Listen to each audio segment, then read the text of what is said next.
નવસારી શહેર અને જિલ્લામાં ધોધમાર વરસાદ વરસી રહ્યો છે। વહેલી સવારથી વરસાદી માહોલ જામ્યો છે। 3-4 દિવસના વિરામ બાદ ફરી મેઘરાજા વરસી રહ્યા છે। સૌરાષ્ટ્ર સહિત દક્ષિણ ગુજરાતમાં ભારે વરસાદની આગાહી વ્યક્ત કરાઈ છે, ત્યારે ફરી વરસાદનું આગમન થતાં લોકોની ચિંતામાં વધારો થયો છે।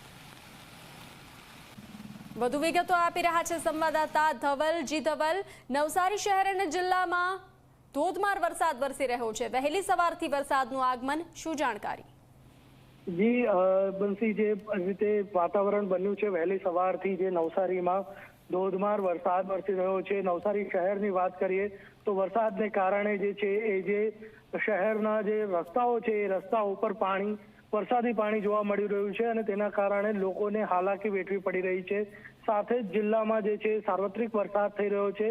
નવસારી શહેર અને તાલુકામાં સવારે 8 થી 10 વાગ્યા સુધીમાં 1 ઇંચની નજીક જેટલો વરસાદ થઈ ગયો છે અને વાંસદામાં પણ સારો વરસાદ નોંધાયો છે। ત્યારે ફરી જે 3 દિવસ બાદ જે મેઘરાજાએ બેટિંગ શરૂ કરી છે એ સારી દેખાઈ રહી છે, પરંતુ જે આગાહી છે એ આગાહીના પ્રમાણે જો આ વરસાદ રહે તો લોકોને મુશ્કેલી પડશે।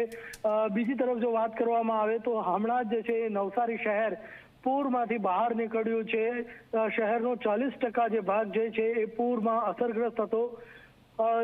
તેના કારણે જે લોકો છે એને પણ મુશ્કેલી વધી રહી છે અસરગ્રસ્તોને, કારણ કે જે સામાન પૂરમાં પલળી ગયો હતો એ સામાન જો ખુલ્લું વાતાવરણ રહે તો થોડો સુકાય અને લોકો એનો ઉપયોગ કરી શકે, પરંતુ એ સ્થિતિ પણ આ વરસાદ શરૂ થતા રહી નથી। એટલે લોકો જે છે એ થોડા મુશ્કેલીમાં મુકાયા છે અને નવસારી માં જે પરિસ્થિતિ અત્યારે જે છે એ વરસાદ જે છે એ વરસી રહ્યો છે અને લોકોને છે એ થોડી મુશ્કેલી થઈ રહી છે।